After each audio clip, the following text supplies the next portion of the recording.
In part 1 of this rebuild, I took over the 3-13 Miami Dolphins, the worst team in the NFL, and immediately got to work adding players for the offense, including a #1 overall quarterback. We got off to a fast start, winning 4 of our first 5 games, but then completely fell apart down the stretch to finish 6-9-1. Today, we're getting into part 2 with the Miami Dolphins in this renovation rebuild. And welcome back to the channel, everybody. Thank you so much for all the great feedback on the first episode.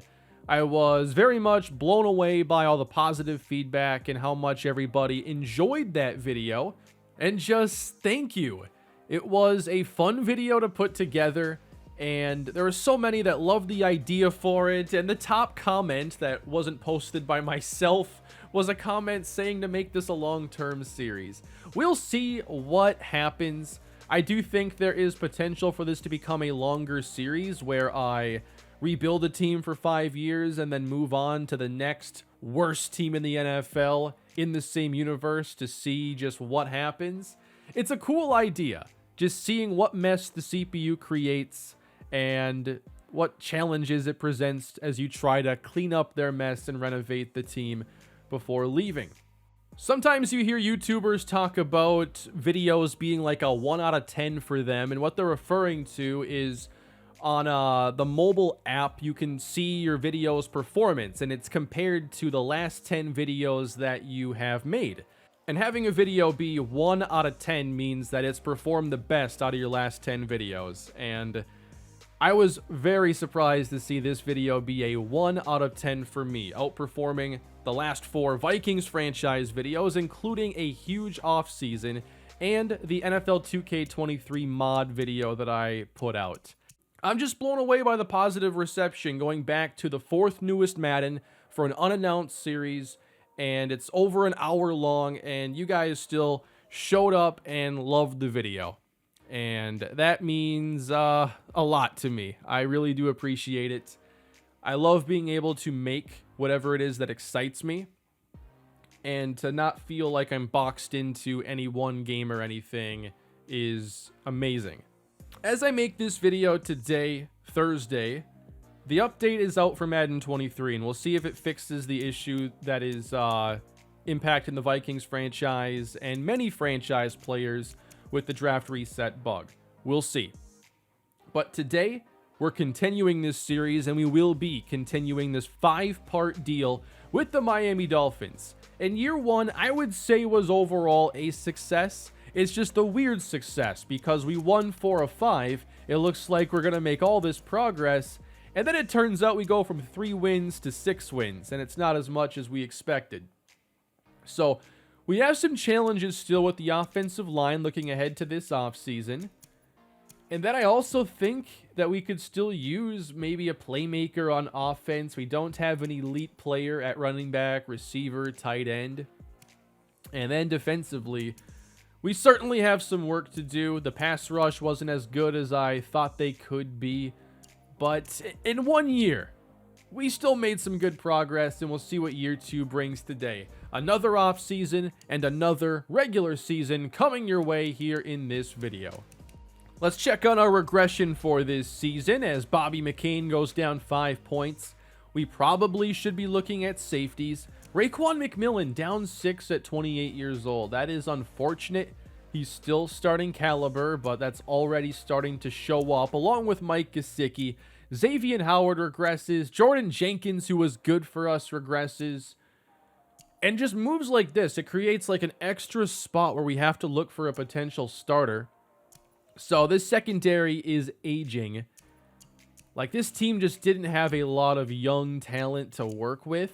And despite all the additions in year 1 of this rebuild, year 2 is making us work almost just as hard. We have $86 million in cap space, though. So we'll see if free agency offers us any chances. Kendall Fuller is still a very good corner at 90 overall, so we obviously would love for him to return. He's a player that I'd even consider franchise tagging if that's what it took. I don't want to be rejected here. So I think this is a pretty fair offer So we'll bring back Kendall Fuller. We had to go like $1.5 million over fair offer to get it done, but that's big. I've thought about Darren Glover because he's 25 years old. He can be, if he's your third, I think that's a good situation. But now when it comes to like Teller and Shredder, these guys at 76, I might as well see who is there in open free agency. Same with Jordan Jenkins. No need to sign 75s right now before seeing who else is out there. I brought in Kenyon Price pretty late in the season. I would like to have him come back. He has good depth. Armin Cannon, maybe? Again, just 75 overall. So I'm going to go to free agency. We have a chance to make some moves. Darren Glover is the last one, though. Certainly good enough. Very speedy. Not much for press coverage there. So kind of just a fast man covering slot corner. If we sign him, cornerback is really not a need, and we could still look at it in the draft as a possibility. $7 million, 2 years. Yeah, I think because he's 25 years old, I like this. Maybe after one more year, one of those other corners maybe moves away, and then Glover maybe gets elevated. So if he takes this, there we go. That's a decent deal for us. So they say $55 million in cap space here, and the best free agent. Have you heard of J.J. Watt before? He's out there. Trent Payton, Brendan Rout, Kamari Cole. Here are your top options in free agency. So we want to boost our run defense. That was a big problem, but also our offensive line wasn't very good. Trent Williams, I wonder if he just retired because I didn't see him. And if Trent Williams retired, what are we going to do? I am concerned. A lot of good offensive linemen just retired in this offseason, so the chances for big upgrades might not be there. Who's the best available offensive lineman then? Taylor Lewan, Joel Bitonio, Mitchell Schwartz.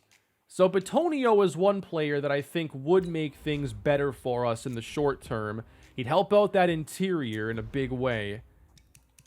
Yeah, let's definitely offer to Bitonio. I don't want this to go to round 2, so we'll sweeten the signing bonus.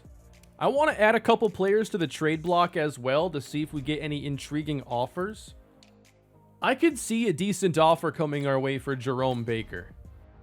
If we bring in J.J. Watt, the plan would be to play him right at defensive tackle. And right now, we really need a defensive tackle. So if we got the cap space, we have to try. This offer here barely puts us ahead of Philadelphia. We offered 16.4. Both Taylor Lewan and Jake Matthews would be good options. John Duran, though, he's only 25 years old. That's where the competition is going to show up. He's just a normal dev starter. Let's try Lewan here, and if we can fill 2 spots in free agency, maybe we can draft a third. And we just had Devon Godshaw under contract, but now there's going to be some more competition for that role. And the options available here aren't all that exciting.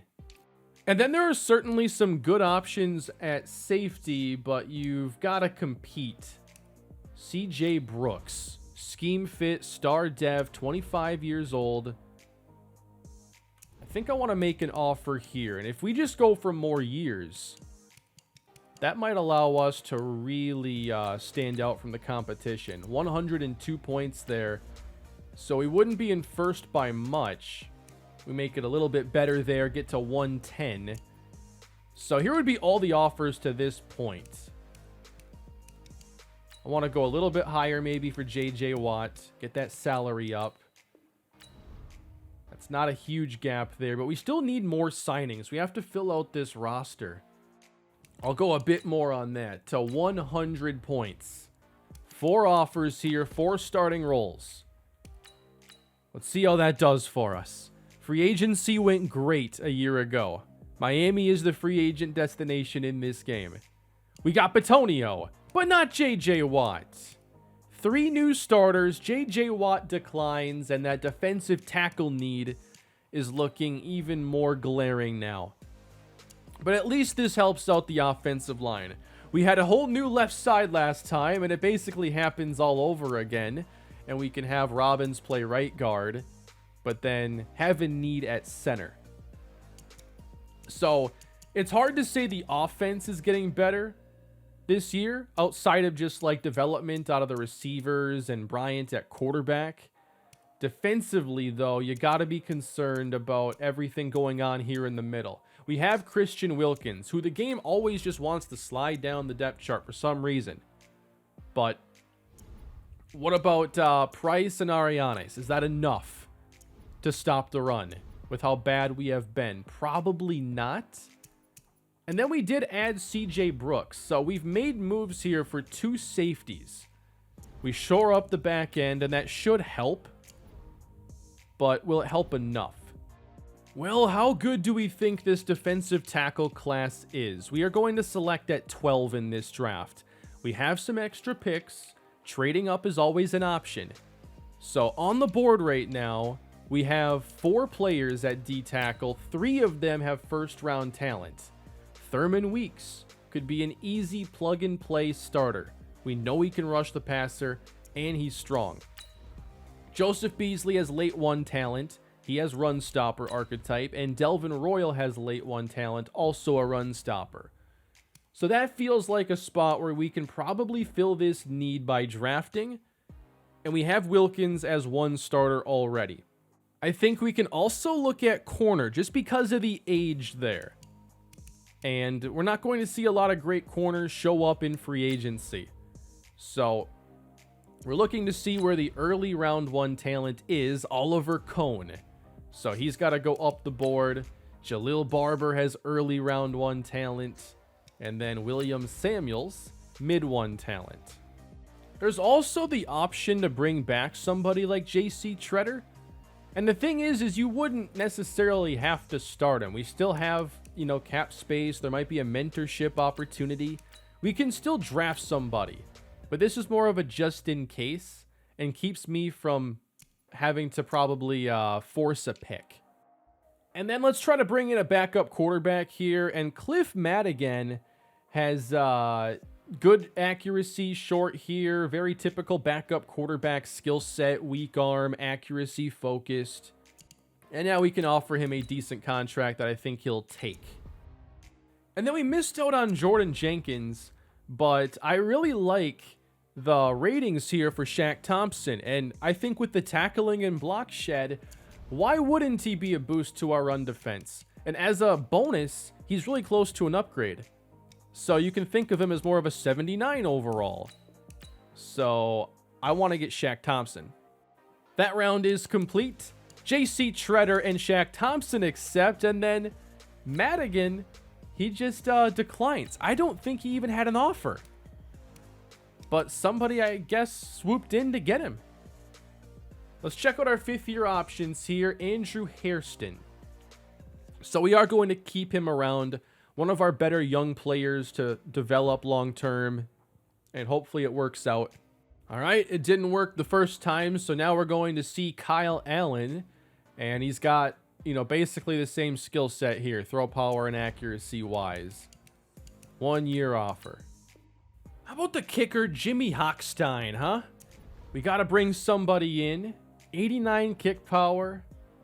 Is that enough? 5'8", 213.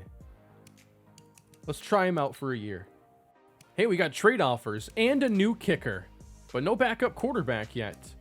So let's see what teams would offer for Kiki QT. 3-7-4-7-3-6. I was wondering if anybody would offer an interesting player, but for a mid-round pick, I'll just pass for now. It's a fair trade, but I wanted to see if there'd be a player in there. Jerome Baker, a 68 D tackle. I'm looking for a little bit more than that. A fullback. Really tempting. Gonna have to think about it. And it looks to just be these packages of picks. I know this is a 4-year-old game. I'm not asking for this game to get patched right now. But I wish in general the CPU offered like more valuable one pick, one player options. At least the Chargers here are kind of trying.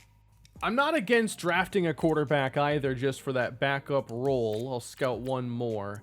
So we have a few options here in this range. I gotta say too, in general, for a more serious franchise, I don't like the scouting in here at all, because of how simple it is. But for rapid style rebuilds in this style of content, it actually works really well. It makes me wonder a little bit how Madden 21 on last gen would fare. If you go back to Madden 21, that was the game I actually did not even get at launch. I played the EA Access. I wasn't impressed because it was basically Madden 20. And they didn't really change anything for franchise. That's when Fixed Madden franchise became a big deal. So I don't know if there would really be any reason to go to 21 over 20. I just barely played it and didn't get in until Madden 21 next gen. My thing is I want to be able to do this offline. I don't want to be online dealing with EA servers, especially on an older game that ain't getting fixed anytime soon. So, as far as I know, on next gen PS5, the offline franchise issues are there from 21 to the present, to where once you get to like year 7, year 8, your file can basically be corrupted. You can't load it back in, even though you did nothing wrong. So, that's kind of the dilemma. But I do have, I can play the PS4 version of Madden 21 as well as an option. I don't know if there are any quality of life fixes that eventually got in there. But anyway, as we look ahead to our second draft of this rebuild, I think a starting offensive lineman obviously would make some sense. So Robbins at right guard, let's just move him there. And that way the depth chart looks nicer, having all of our starting caliber players. So we shouldn't shy away. Okay, whatever. We shouldn't shy away from a potential starter here, because we only have like 2 young guys who are actually developing. And then, is there a playmaker in this draft that makes a difference at any position? Because like Jennings, Atkinson, these 2 are probably going to be like above average receivers, but star dev is star dev. We have no superstars on offense to bring this offense forward. Can we find one at any of the 3 skill positions? Defensively, come away with a D-tackle starter, I think, has to be one of the top goals. But I think that this roster is now set up in a way to where D-tackle is the only need we have to fill, and it's very fillable. That way, we can hopefully go BPA, find the difference maker, whether it's an offensive lineman, a wide receiver, a corner. The goal is for us to build the best team by year 5, not necessarily win the year 2 Super Bowl. So we're still thinking semi-long term. Let's go. And again, if you're enjoying this content and you want more like it, I'd love to keep making stuff like this. Please do leave a like, subscribe to the channel. Feedback has been tremendous. Let's begin our draft. We pick at 12. And we have enough draft capital to consider moving up if we feel the need. So this right here is the available board. These are the top players. If we're thinking defensive tackle, Thurman Weeks is basically right there for us at our pick. Mid-first talent, mid-first projection. I don't see him going before us, which means he will be taken exactly 1 pick ahead of us. Otherwise, we got tight ends who should be off the board early. And how good do we think they are? Because that's one spot where we might be able to find a really good player. Eric Venable probably goes really early. He skips the combine. You know, he says he doesn't have to do that. The talent speaks for itself. Eddie Matthews did go to the combine, did do well, but he's a mid-first talent. If we trade up, it would need to be for an early first-round talent somewhere. I'm not trading up for a mid. I can take a mid at 12. I'm not against one of these running backs. I'm sure that's a shock. How early does Sean McMillan go? How early does the first running back go? I have no idea in this game. But I have a few options there. 2 more serious options.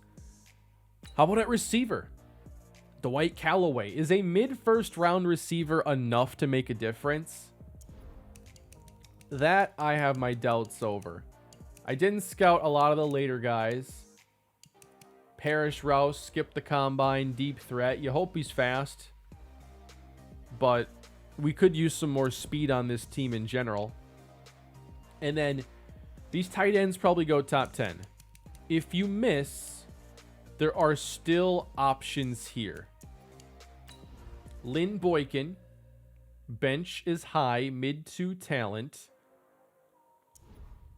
And then Eddie Roberson, who had the best 40. I think Eddie is the intriguing one to take a chance on with that speed. Although he's projected higher than his skill. But I still think you have to be pretty interested there. Like, if we want to get a skill difference maker on offense, Roberson, I like. Callaway, I just think you have to take too early. I think he's a top 15 player drafted. He's 23, mid-first talent. Good option, but I don't know about it. And then we go to D-tackle again. Thurman Weeks, mid-first talent. I think plug and play. Easily. If you miss, I mean, you got these guys here. You know you can take them basically second, third round and get yourself a starter. So do you take one of these guys to be the starter and go elsewhere in the first round? Do you trade up for one of the tight ends? I think my normal thought process would have me landing on Thurman Weeks. Good pass rusher, we know that. Run stopping is our weakness, but who's to say he can't do both? We just don't know. He's the strongest, highest bench, but we don't know block shed, tackle, and the archetype is power rushing. So that's where it gets a little tricky. Is he the guy you focus on? What if you have a chance to take Walter Bartel? Do you pass on an early first pass rusher to take a mid-first interior rusher? This is where it gets a little tricky. Jalil Kelly is also a choice here. So I'm pretty confident that at 12, we have a chance to go get a really good player. Maybe an early first round talent even. So I know I'm not trading into like the top 3 or 5. Let's let the draft unfold just a little bit. The Tampa Bay Buccaneers, number 1 on the clock. Select Dwight Benjamin, middle linebacker, Arizona State. Let's get through maybe the top 5. Top linebacker is gone. Top corner is gone. Cortez Blades, best name in the draft, gone. Eric Venable, tight end, gone. The Lions taking a first round tight end. What year was the Hawkinson pick? In this series, they got TJ Hawkinson and Drew Lock throwing his way. Best of luck to you. They go Ellis Chapman. This is where I think you first start to consider a trade up. Is Eddie Matthews worth trading up, though? Mid-first talent at a position where you rarely see a difference maker. And especially in this game, the tight ends rarely ended up being like elite prospects. It was one of those spots where it was kind of you take one early or you don't get a difference maker. So are we set up to be better off going elsewhere? Possibly. I like the depth at D tackle. Thurman Weeks looks to be an excellent player, but I know I can come back for one of these guys too. I'm going to sim this pick. Dwight Callaway is gone. There's a receiver off the board. And then Aaron Vance. If we want to move up 4 spots for a tight end, the option is there. Again, though, trading up for a mid-first talent kind of goes against what I want to do. Sean McMillan is there. He is the early first-round talent at running back. Is there a chance we take a running back at 12? I don't know. Lynn Spence is off the board, and there is a 79 overall tackle, one of the best offensive linemen in the class. If we want a difference maker along the O-line, that was one of the main chances to go and get one. We can add a tackle. Late one talent, mid first talent. I think these are more so guys you trade up for from the second round, if that's the route you want to go. On the available board, they're ranked outside of the top 10. So now there are 3 picks between us and the current pick. So we know that there will be at least one available between Matthews, McMillan, Acosta, Weeks. You can throw Jalil Kelly into that as well. A couple of those guys will be available. Key here, mid-first talent. I really wish this was a stronger interior line class. And I don't think this situation is one you look at and just sleep on, because we have Max Crosby. He's 27, 82 overall, average to above average, coming off a season where he had 4.5 sacks. I think it's clear in this series he's never going to be the guy. I think we stay at 12. Eddie Matthews gets taken. We'll see if the tight ends were worth trading up for.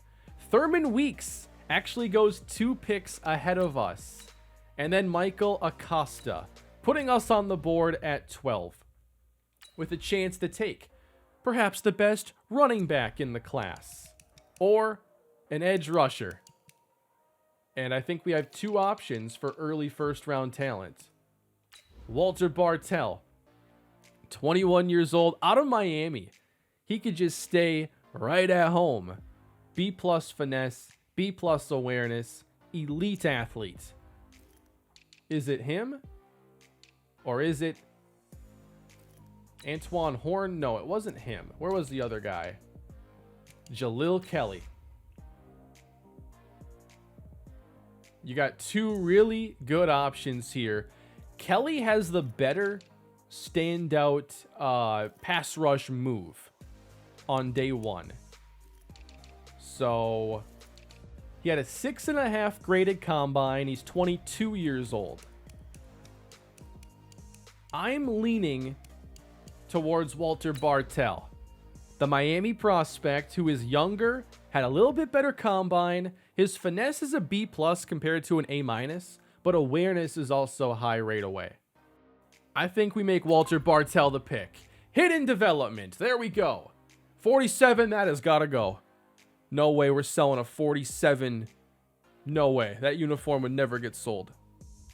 But we're looking at a very speedy, athletic pass rusher off the edge. And that makes Max Crosby more of the 3rd pass rusher or a potential trade option for us. So if this pick works out, we got 2 young edge rushers to build this team around. Walter Bartell, the newest Miami Dolphin. And now we have to be ready for a potential trade up, and that's not a great pick there for the Cardinals. You can still move up and end up getting early first round talent at a couple spots. Cornerback is one of them. Running back is another.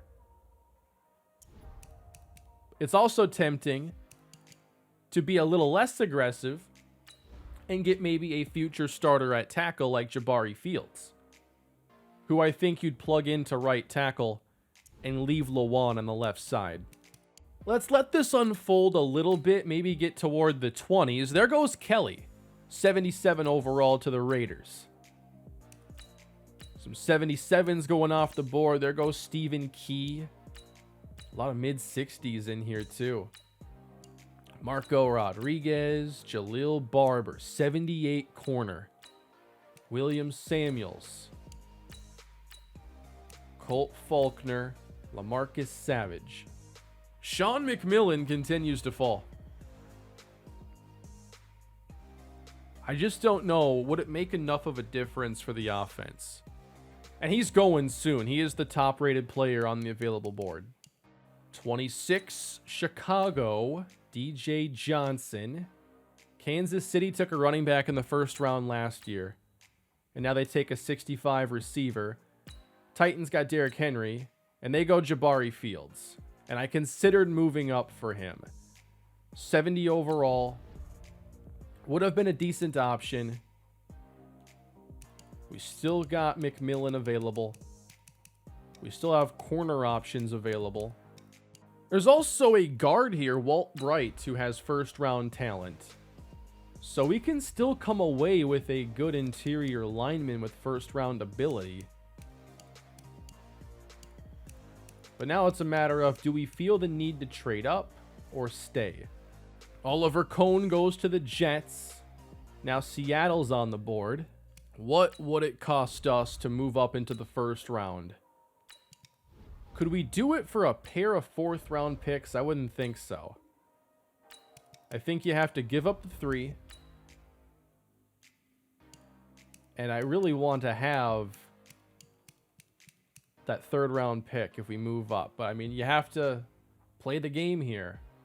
It would be a 3+ to move up into the first round. I think I'd want to keep those 4s to try to get up even further. Or maybe to move up from the 4 into the third round then for one of those D tackles. So at this point, do you just stay? Jamal Sims is off the board. Maxwell Warren. Now the Bengals would have Joe Mixon. And they go wide receiver. So now we're into the second round. This is usually where that running back goes, right? Austin Eckler's on this team, but I don't think that would keep them from taking an early first rounder at the position. So to move up like 11-ish spots here, what would it cost us? 2 4s? Not quite. If we don't take him here or move up to get him, I think McMillan goes this very next pick. There are a lot of overrated prospects here. I don't see it being Turner or Roberson. It's got to be the running back. In this 5-year build, might be the best chance for me to get a first-round talent, an early first running back. And then I'd still have a few years to develop him. So that's what it takes. The third-round pick and a 6 to get up to the first pick in the second round. And we're going to go for it here. He made it all the way this far. Sean McMillan out of Clemson. Great vision, has moves, and he's got great 4.4 speed. He is our pick. 77 hidden development. Why is he also wearing number 47? The least marketable football number I think that exists. 93 speed, 94 acceleration. We wanted some big playability. I think we've got it here. And this makes Jordan Howard now more expendable. Or we can make Tony Pollard expendable and go McMillan and Howard for better kind of smash and dash abilities there. I think he's got the ability to be a 3-down back. And this offered us the best chance to go get a difference maker on offense in the entire draft. The receiver class was underwhelming. There's Eddie Roberson. We have to check on him. The tight ends went too early. So now the goal is going to be to come away with a starting defensive tackle. And we know we have options. And we have 4th-round picks to move up with. The D tackles I like are not in the top 40 right now, and I have a couple options. And now we're exactly 1 full round away from our next pick. This is where I think we can begin to consider moving up. I think Delvin Royal is the guy at 4'7", 840, third best bench reps. He's just a better athlete than Beasley.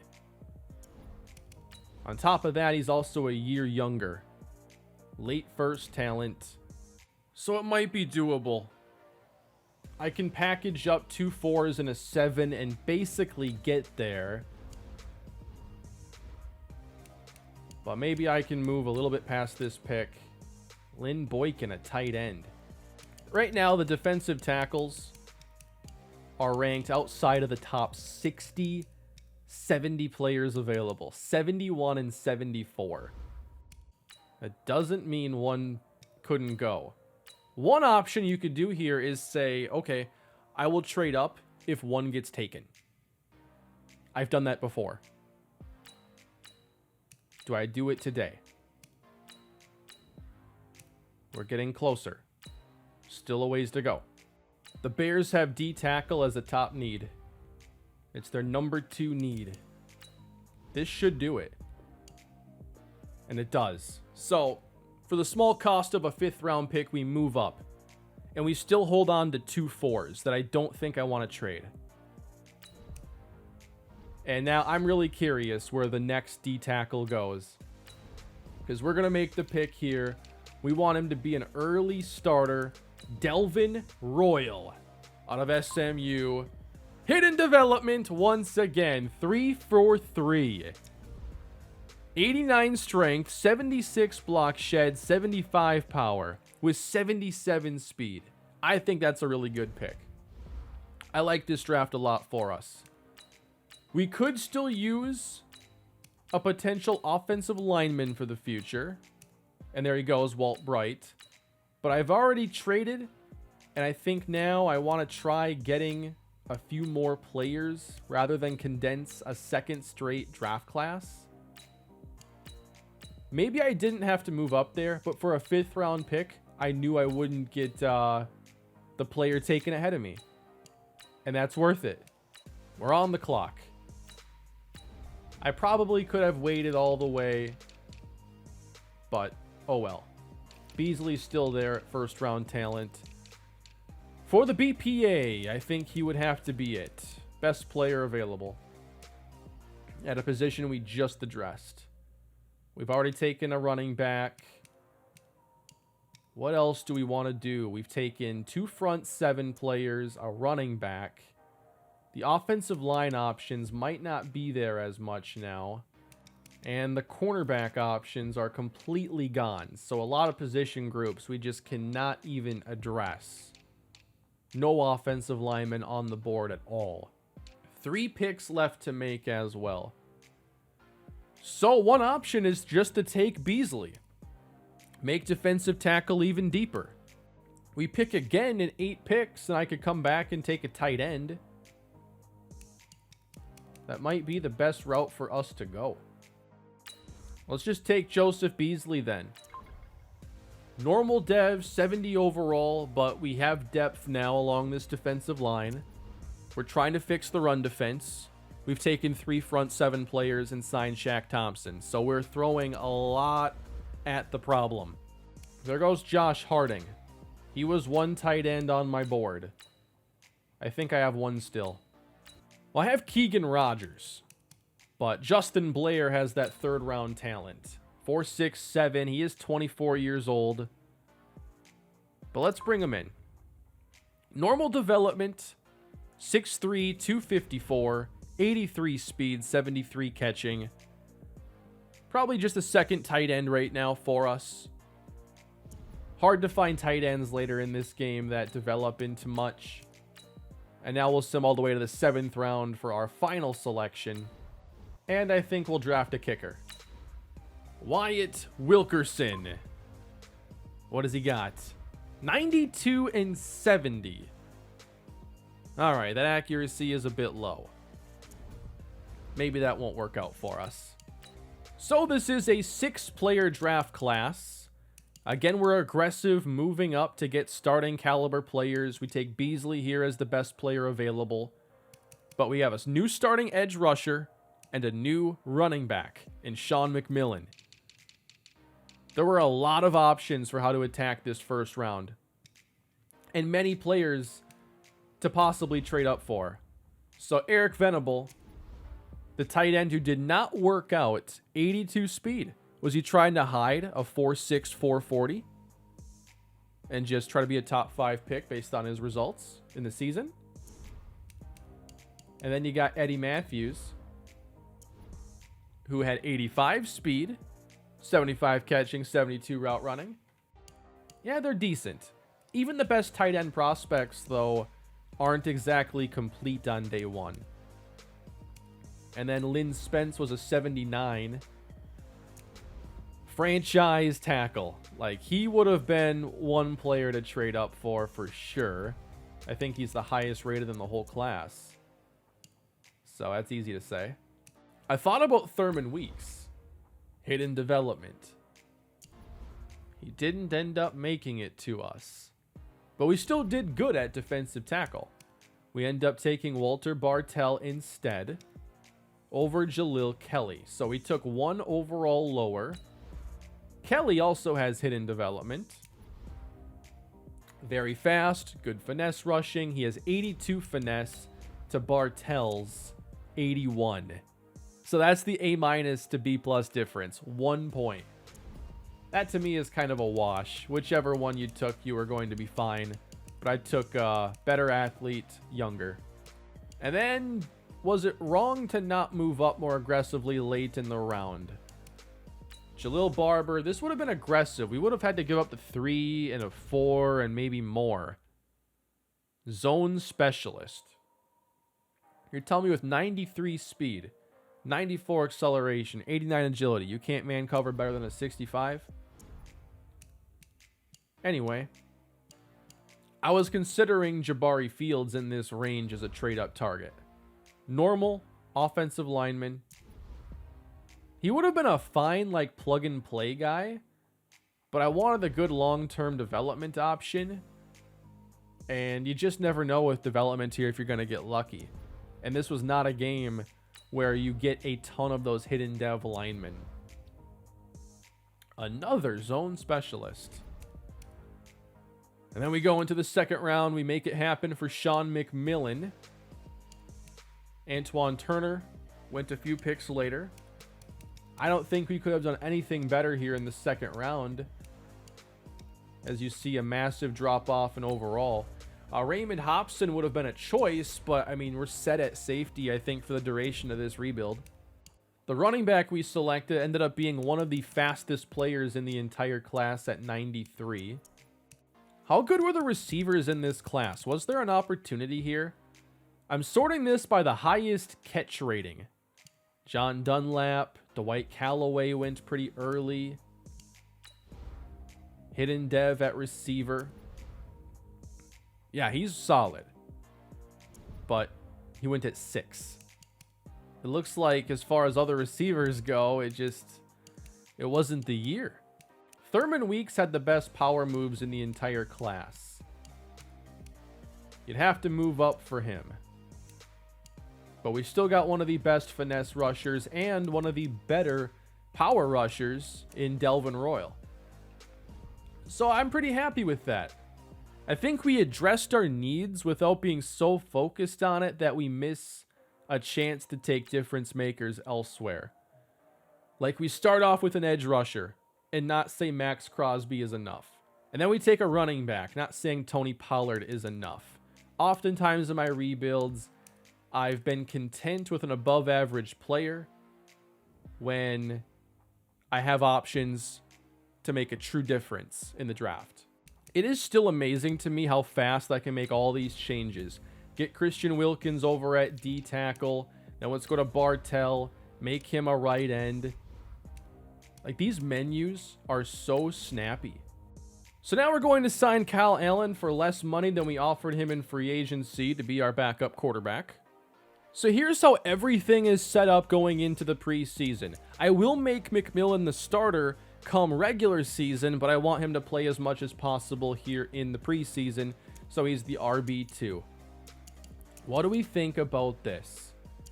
Jennings and Atkinson, one more year into their development, a new starting running back, a quarterback entering year 2 that can hopefully average more than 200 yards passing a game, and then a defense that will hopefully be even better at getting to the quarterback. And have I done enough to improve the run defense?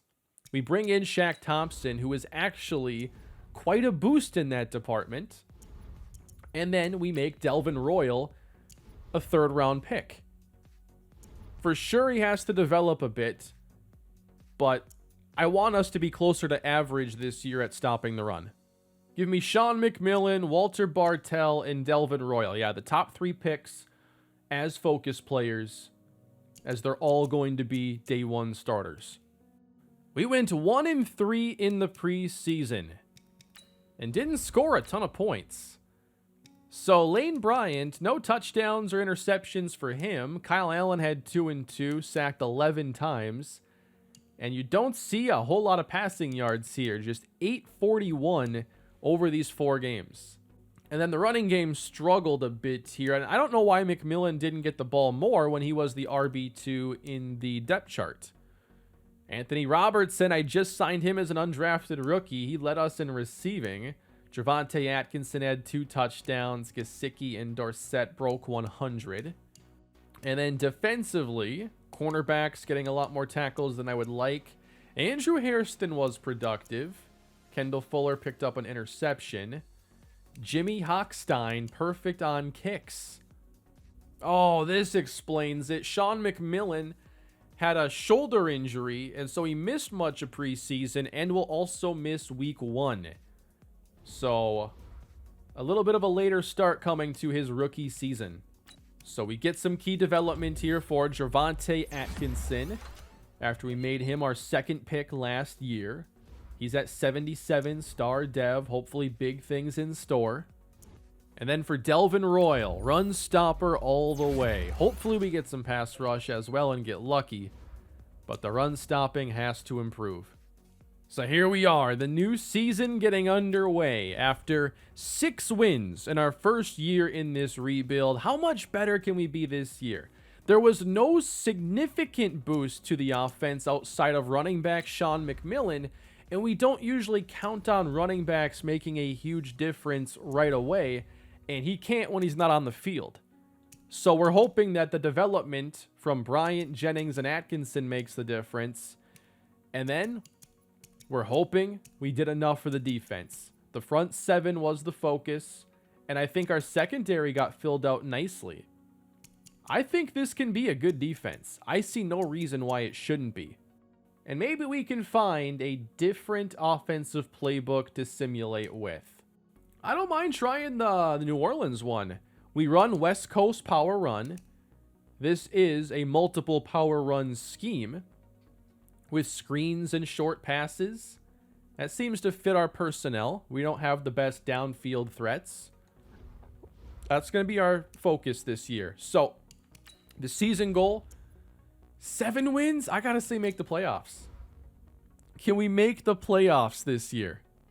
Also, I forgot about spending our XP here as our coach. Haven't done this in a while. Is there a position group here we want to boost? I would say D-line is intriguing. O-line always intriguing because you start 5. Wide receiver as well and quarterback. That's actually really tough. I'm going to say wide receiver. So here it is one more time as we get ready for week 1. Tony Pollard starts at running back here in the opener. Sean McMillan should be ready to make his NFL debut in week 2. But this is our team, 2 years into the rebuild. I'm excited to see how we play. Let's go. Now, it's not an easy opening. Division games here, weeks 1 and 2. We open against the Buffalo Bills and Josh Allen. And we get blown out on the road. Failing to establish much of a running game, Lane Bryant was intercepted twice, sacked 4 times. Not a very big day for Josh Allen, only throwing 22 pass attempts. They ran the ball for 2.9 a carry, nothing spectacular. Tony Pollard just 2.4 yards per carry. Kiki QT, 73 yards, while Atkinson found the end zone twice. Jennings, 58 yards. So, a lower output again from this offense running the new scheme. And defensively, a sack for Delvin Royal in his debut. So, some interior pass rush. No interceptions. And a 21-point defeat. So, now we get to find out if Sean McMillan can make any of a difference. The 77 overall rookie will step in. And I want to know if he can give us some big plays. Pollard hasn't been able to. Can the rookie find a way? We come back in week 2 and we do pick up a win. 14 points in the 4th quarter. Kind of an ugly, grinded out late type of victory over the Jets. 2 touchdowns for Lane Bryant, and we play a good game defensively again versus Sam Darnold. In his debut, Sean McMillan, 67 yards rushing, 3.5 a carry, nothing spectacular. And then Atkinson and Jennings each found the end zone. And as a receiver, looks like Howard made a catch, and McMillan only had 1 for 8 yards. So, a quiet debut for him, with 2 interceptions for Raekwon McMillan, C.J. Brooks, the new pickup at safety, and then a sack for McMillan, and then Bowen and Hairston split 1.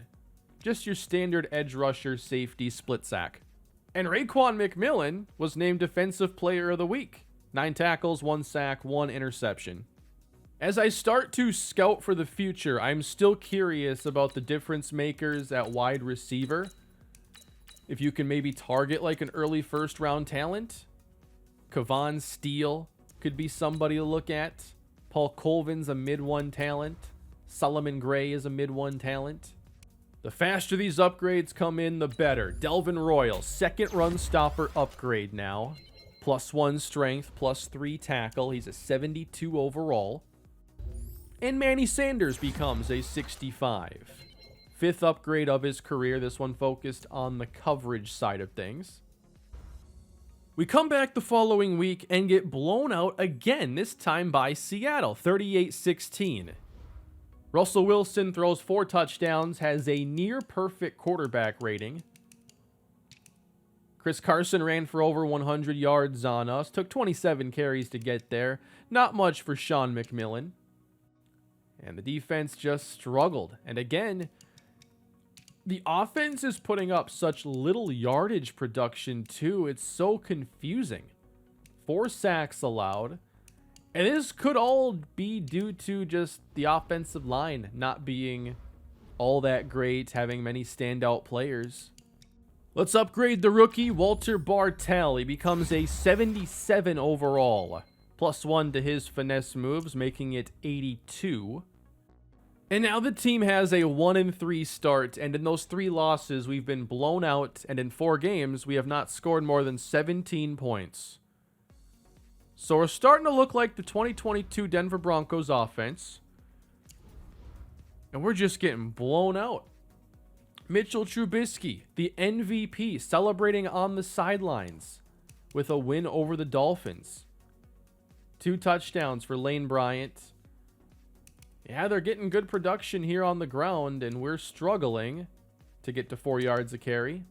Huge day for Keenan Allen. Javonte Atkinson did his thing, a 45-yarder in there, going over 100 yards. But right now, neither side of the ball is getting the job done. So in the first year of the rebuild, we were 4-2 going into the bye. Clearly not in a position to sell. We were feeling really good. And now we know our record's going to be significantly worse going into week 8. So how does that impact what we do this season? Well, it's the bye week right now. Rest and relaxation. How about some extra preparation? Shouldn't take you a month to break 17 points. So you can bet I'm looking at the top offensive linemen here to see if we can just find solutions rather than band-aids. But the classes, they're giving a handful of first-round talents, really forcing you to go early if you want that guy. We take on Derrick Henry this week, so we could really use a boost to our run defense, and Royal's getting pretty quick upgrades so far, so we'll know his development soon. This next game is kind of a savior season type of week, feels like.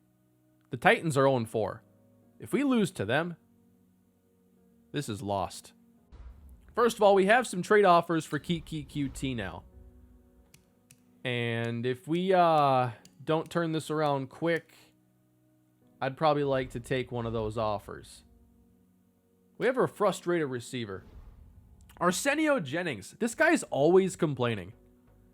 He really is a bit jealous of Javonte Atkinson. It's not a good look. Well, we got beat by the Titans. 35 points allowed, 157 rushing yards, run defense not fixed, Offense, not flashy, not impressive. 209. Are the doubts creeping in around Lane Bryant as a quarterback? The guy who barely breaks 200 yards? McMillan, 39 yards. Derrick Henry, a lot more than that. Atkinson, 54 and a score. Arsenio Jennings, 5 for 44. Man, I expected better than this, that's for sure. Max Crosby, 2 sacks. That's nice. Maybe that boosts his trade value a little bit. Because now at 1-4, we got to start thinking about what we're doing at the deadline. I'm sorry, man, you called my number and I didn't do enough to get us the win. That's right. It is all Arsenio Jennings' fault. But now he gets 2,000 XP. And then Xavier Howard wants us to lose the losing streak here. Who's got to step up? Give me D-line. We're still getting beat up front in the running game, making everything so much more difficult. How can we have this great secondary win us some games when teams can just run all over us? What are the chances we even are close in this game against the Bills? Well, is 11 points close? 14-3. You hold the Bills to 14 points, and you barely squeak out a field goal. This offense is pathetic. Is Lane Bryant the guy? What is going on? Where's the development? Where is the growth? The defense really did a good job for us. We got 2 interceptions in this game. We didn't get beat. Well, we did get beat on the ground. My bad. But 14-3, man. At the trade deadline, 3rd worst offense. One of the worst running games. One of the worst scoring offenses. Last year, we averaged 23 points a game. That's a full touchdown more than what we have right now. And defensively, I know we're going to be worst. All right, we're not worst when it comes to run defense. But I think we've played 6 games to a lot of other teams' 7. So once we play the same amount of games, we'll be in pretty bad shape. The Texans, though, this is bad in 7 games. Points allowed, 170.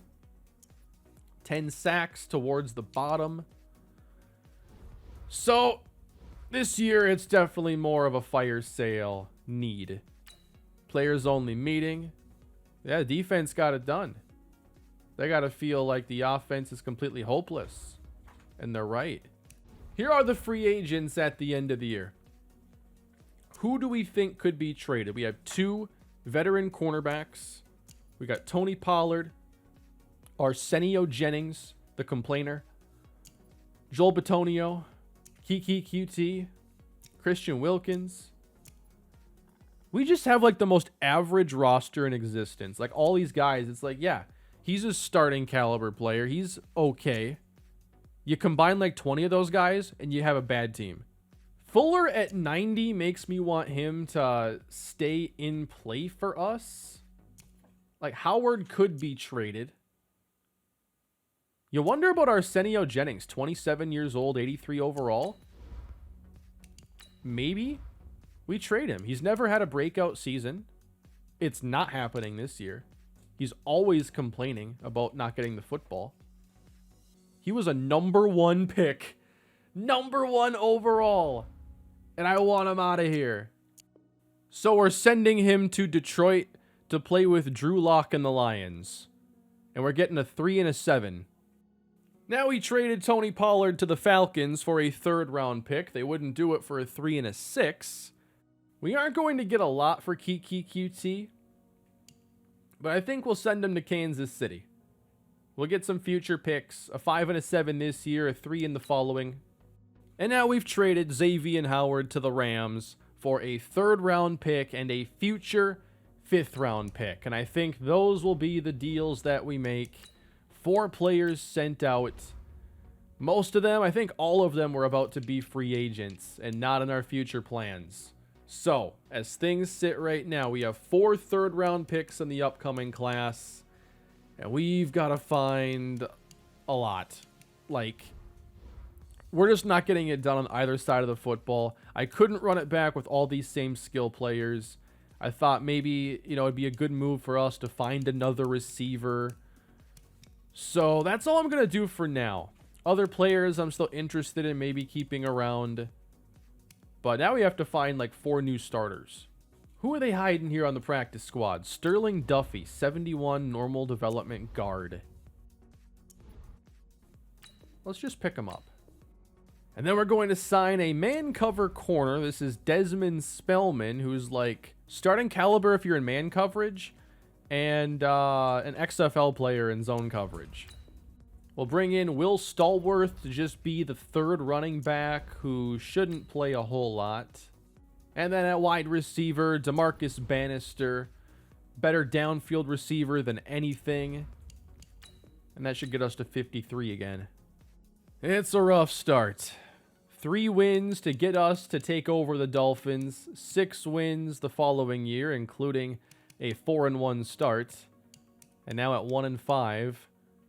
Where do we go from here? It can't get a whole lot worse offensively.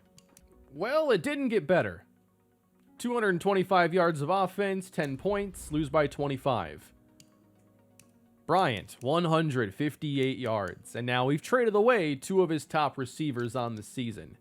McMillan runs for 37. Jordan Howard almost got there on 1 carry. He scored a touchdown. So now at receiver, we have Gervonta Atkinson, the veteran Philip Dorsett, and undrafted rookie Anthony Robertson out of Michigan, who was our top performing wide receiver. So now he's getting a chance. And that puts a lot of stress on the defense, because the offense is just not going to be moving the ball very much. We got a breakout player chance, though. Like, those make a huge difference. Are you kidding me? Undrafted rookie catches like 30 yards worth of passes and he gets a breakout chance? I have never, ever seen that. What? Anthony Robertson. He's getting his breakout chance after 30 yards on 4 catches. That is hilarious. He doesn't return kicks. He didn't run the ball. Come on. Please get Anthony Robertson the ball in this game. He's got to go bumped up to number 2 receiver. Just for this game at least. Give us something from this season. Anything. And when is Lane Bryant going to start throwing for more yards? I'm getting real tired of this. He gets that upgrade, though, before he gets to go for his big moment here. A-Rob. There's a nice upgrade. The rookie out of Michigan. We won the game. 21-16. 1 touchdown by Lane Bryant, so it's going to have to be the yards. McMillan had 40, Howard 38, Will Stallworth 34 and a touchdown. And receiving. No, he had 3 for 29. Atkinson 4 for 44. The yardage, though, has me really concerned. Like, you get a lot more development when you get more yards, obviously. And we're just... I've never had an offense on here with, like, NFL caliber talent where it's like, you know what? Throwing for 200 yards is just too much. That's a lot. You know what it takes me back to? When Christian Ponder was the Vikings quarterback. Because 200 yards was kind of like, if we could pass 200, that was a pretty good day. Throwing to Michael Jenkins and Greg Jennings. So we're basically counting on Gervonta Atkinson as the guy at wide receiver. He is performing a little bit better yardage-wise in year 2. But the touchdowns are down and probably stay down. This team's offense is a joke. 212 yards of total offense. 130 for Leonard Fournette. It takes us like 6 weeks to get there with Sean McMillan. Atkinson, 48 yards. Why isn't he getting 8 balls? Why isn't he catching the ball more? Slowly trying to improve this run defense. Delvin Royal is revealed to have star development at defensive tackle. We have that block shed up to an 80 rating now. We beat the 7-2 Patriots, though. 17-15. We have to win the ugliest games this year. 2 touchdowns, 2 picks for Lane Bryant. McMillan gets to 48 yards in this game. Played good run defense. Really impressive. Atkinson, there's the 8 catches I was asking for, which isn't too much. 93 yards. McMillan as a receiver, he had a good day. Gesicki with a couple touchdowns. So the defense has been there in some of these games. Like, if we look at our wins this year, it's in a game we scored 17, 21, 17. We've only broken 21 a single time. Is this seriously the first time I'm getting to upgrade Sean McMillan? This is so slow. I am on the default XP sliders. I didn't really think about XP sliders going into this rebuild, but this is literally the first upgrade because he's not getting anything done in the games. The yardage is barely doing anything. Imagine playing in a 10-7 game. Just like you work all week. The only job you have is to be an offensive football player, and you put up 7 points. When has anything on my channel gone well involving the Miami Dolphins? Whether I'm controlling them, competing against them in free agency? What is it about the Miami Dolphins? What do we think, Walter? First round pick, coming towards the end of your rookie season. Made you the first round pick. You have 2.5 sacks. And I'm sure the snaps are there. Yeah, they are there. We have now clinched this season being worse than year 1. We had a tie. We had a win. And then a loss here to the New York Jets, 30-24 in overtime. Lane Bryant, 280 yards. Is that a career high? McMillan still struggling, but helping out as a wide receiver. Atkinson caught a touchdown. Robertson. See, that's what I think should be more typical of the offense. Nice job pass rushing in this game. Bad job pass blocking. Should probably work on that. I don't know that I'm offering like any contracts at this stage. I think maybe Artie Robbins. Maybe. I mean, it's hard to find good offensive linemen in this game. But we'll sign him to a 2-year extension. How's Jimmy doing here as our kicker? He is 13 for 15. All right. That's not bad. We got Jimmy under contract. But there are plenty of players I can wait on to the last chance to see regression and everything. But I was just hoping this would be a much, much better season than this. And we'll sign Anthony Robertson. He took a team-friendly deal. One more upgrade here for Sean McMillan. You know what it probably is?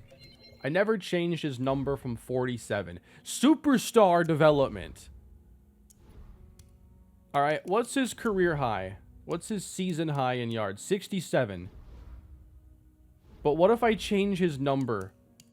If he wears number 5, I bet he has more than 67 in this last game. So we end the year with 4 wins and 66 rushing yards. So I don't think the number change fixed everything. Lane Bryant, 1 touchdown, 255 in the air.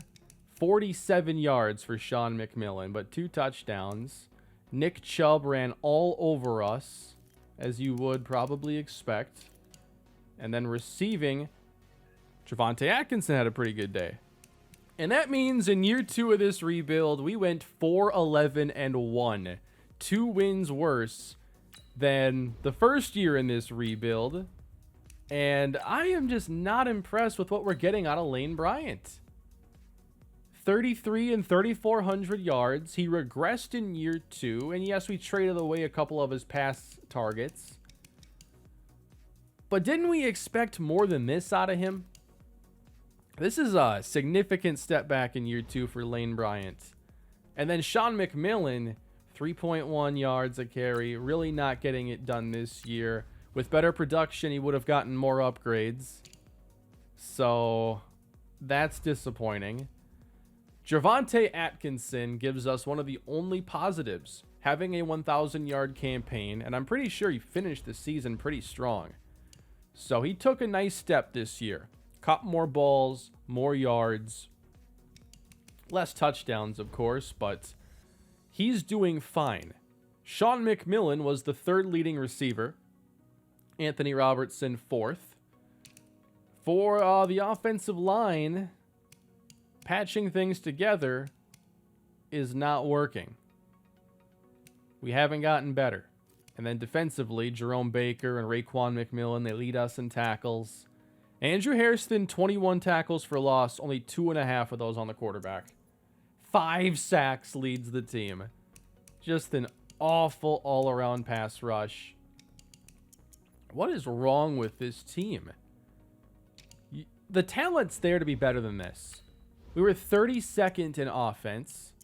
We were not quite bottom in passing. I don't know how you have 2,800, but they had 2,000 rushing. That kind of helps explain it. We had the 4th least rushing yards. We had the lowest scoring offense by 1.7 points per game.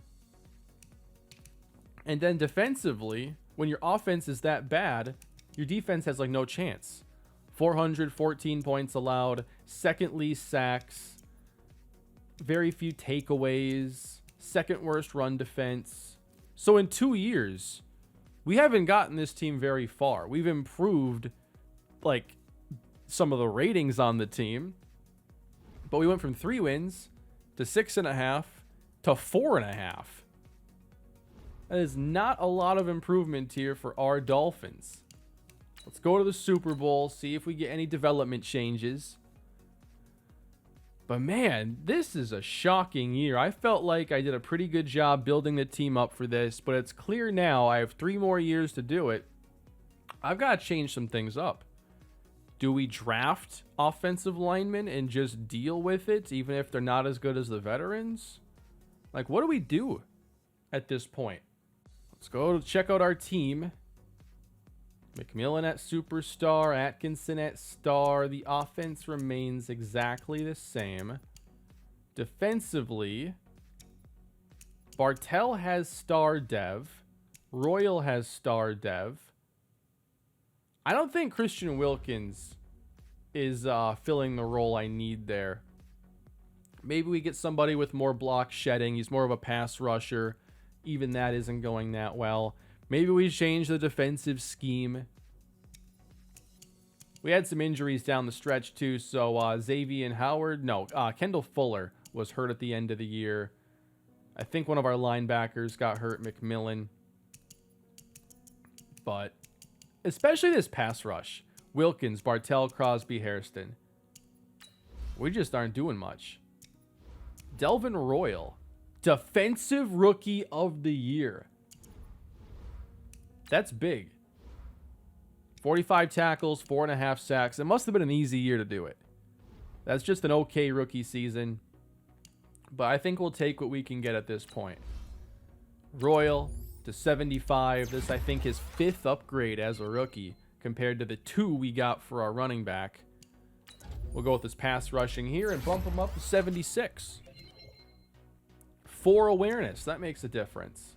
Do we also have to consider exploring our quarterback options? Do we need a better quarterback too? Because at this point, I just don't know what to do. Lane Bryant took a big step back this year. But even before we traded away receivers, he wasn't doing a great job.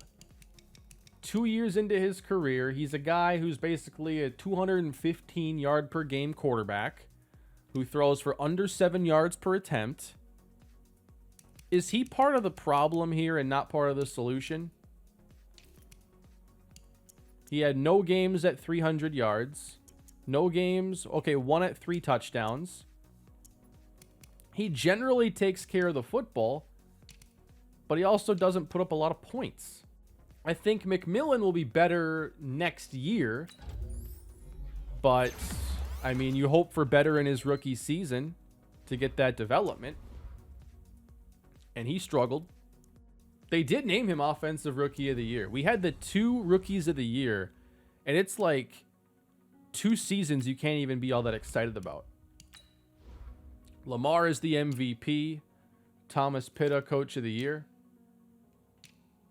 So we do get those Rookie of the Year awards, and that's awesome. But that's about the only thing we did this year. Royal wasn't even our first round pick. Walter Bartell was. And Royal's the one who takes it. So, this team still has a long way to go. We traded away some players. We have a bunch of picks in this upcoming class now. And with us only winning 4 games, we ought to be picking pretty high. If this is accurate, we pick 3rd. So, we got to get an elite player there at any position. But I'm interested in your feedback on what we should do for part 3. We still have some time with this team to turn it around. But taking a step back after year 2 will definitely make us think about what it takes to get this team on the right track. With that, everybody, that is going to end episode 2 here, the renovation rebuild. And right now, the renovation, I think, is coming in a little over budget and behind schedule. And there's still so much to be done. Leave your thoughts down below. Please leave a like and subscribe to the channel. And hopefully part 3 will go a little bit better. Have a great day, everybody.